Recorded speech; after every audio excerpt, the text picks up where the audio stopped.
Kalau kita belajar trigonometri nih, ada 3 sisi yang harus kita pahami dulu. Ketiga sisi tersebut adalah sisi miring, sisi depan, dan sisi samping. Perhatikan segitiga berikut. Segitiga itu kan punya 3 buah sisi. Jadi untuk mempermudah kita berikan nama ke ketiga sisi dari segitiga ini. Untuk yang horizontal, kita bisa beri nama dia X. Kemudian untuk yang vertikal, kita bisa berikan dia nama Y. Kemudian untuk sisi miringnya, kita berikan nama R. Nah, mungkin beberapa orang bertanya-tanya, kenapa sih sisi miringnya bisa diberi nama R ya? Apa hubungannya? Setidaknya kalau horizontal dan vertikal kan jelas ada kaitannya sama Cartesius. Tapi kenapa yang miring R?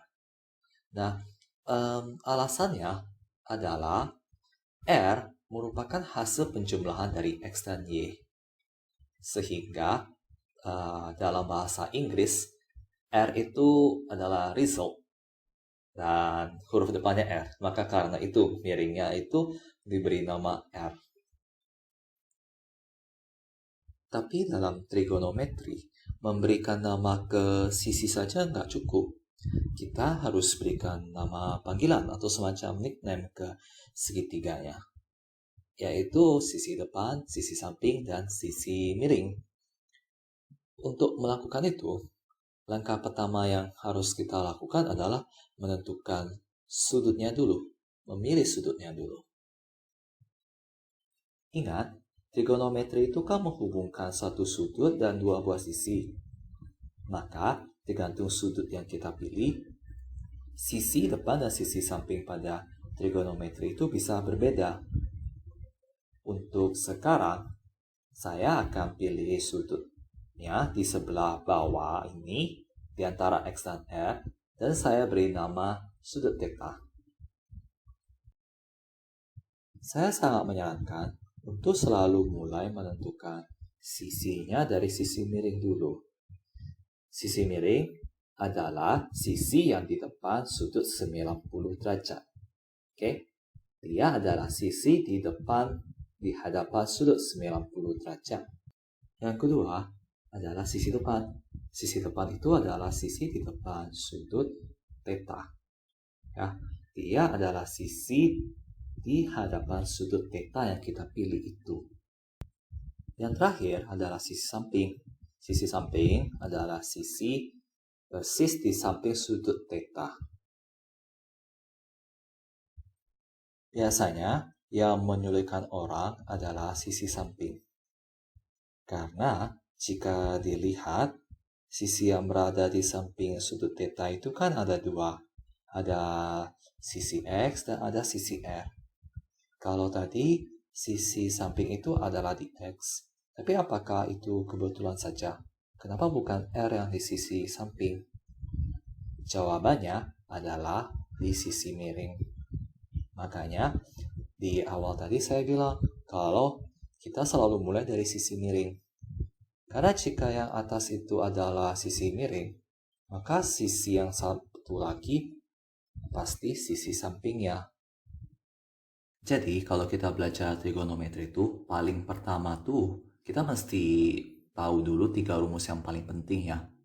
Itu rumus sin, rumus cos, sama rumus tan.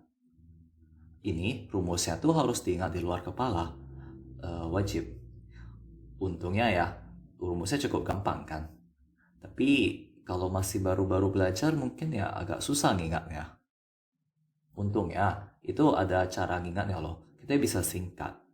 Sin tuh disingkat jadi sin demi, tan tuh disingkat jadi tan desa. Jadi dari kata-kata depannya. Sebelumnya kan saya pernah bilang ya, kalau trigonometri itu sudutnya tuh penting banget. Jadi kalau misalkan nih, kita ambil sebuah segitiga ini, dan kita ambil A sebagai sudutnya, maka sin A itu bakal Y per R, dan cos A itu bakal X per R. Sedangkan kalau di segitiganya tuh kita pilih sudutnya itu sudut B, maka sin B itu akan menjadi X per R. Jadi sinnya tuh bakal beda tergantung sama sudut yang kita pilih. Berikutnya, kita coba lihat gimana cara memanipulasi persamaan rumus trigonometri ini secara aljabar. Sebelum kita bisa otak-atik rumus trigonometri secara aljabar, sebenarnya ada satu pertanyaan dulu yang harus kita jawab. Kalau misalnya nih, kita ganti theta dengan suatu angka, misalkan aja 60 derajat. Maka sin 60 itu bakal jadi berapa? Ada beberapa cara sih sebenarnya untuk carinya. Tapi salah satu caranya yang paling simpel ya, kita bisa aja gambar segitiga siku-siku dengan sudut yang kita mau. Kemudian dari situ kita ukur sisi-sisinya. Di sini sisi depan sama sisi miring. Kemudian kita bagi deh. Dan kita lakukan hal yang sama untuk setiap sudut. Dari situ kita tahu loh sinnya itu berapa. Gak gitu efisien sih. Sebenarnya orang zaman dulu ada cara yang lebih bagus. Untungnya untuk yang kita sekarang di manusia-manusia di zaman modern ini nggak perlu kayak gitu. Kita bisa pakai kalkulator. Oke, di sini saya akan tunjukkan cara memakai kalkulator untuk trigonometri. Misalkan aja kita mau cari sin 30 ya. Itu mudah, kamu cukup tekan aja tombol sin, kemudian setelah itu masukkan angka 30, lalu sama dengan. Dan angka di atas itu 0,5 itulah jawabannya. Tapi ada satu hal yang saya kasih tahu sih. Sebelum kamu memakai kalkulator untuk menghitung sin, kamu harus pastikan kalau di sini itu tulisannya sudah DEG loh. Kalau bukan DEG itu kamu harus tekan dulu tombolnya sampai dia jadi DEG. Kayak di sini, lihat dia bisa berubah jadi ra, jadi gra. Kita harus pastikan dia itu DEG.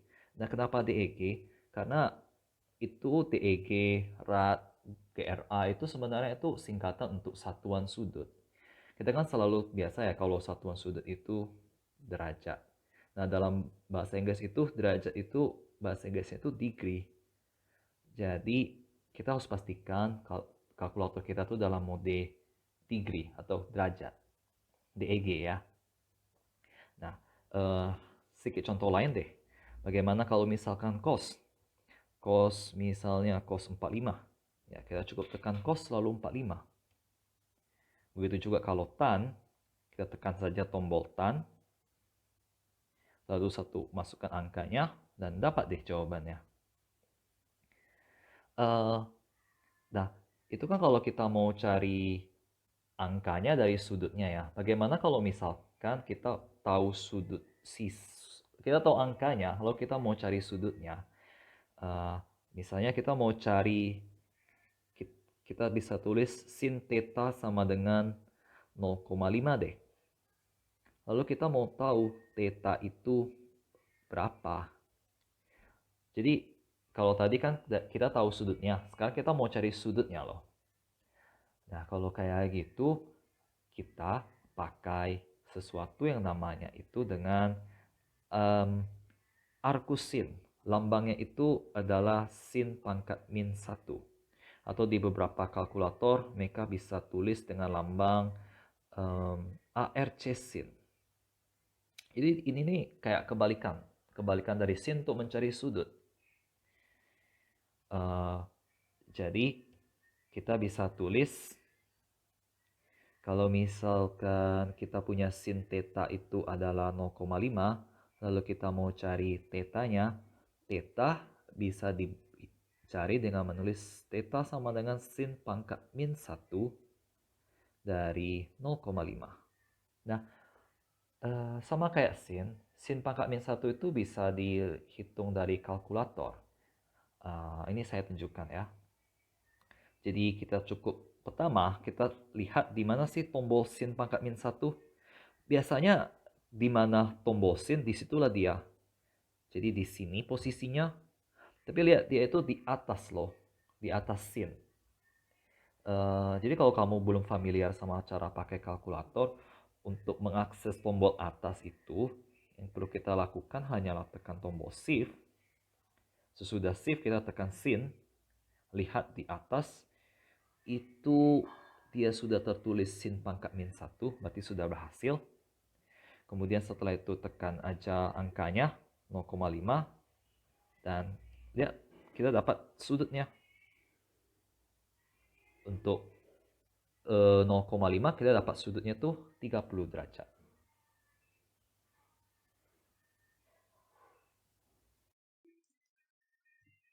Kalau saya sih suka membayangkan sin itu sebagai suatu mesin loh.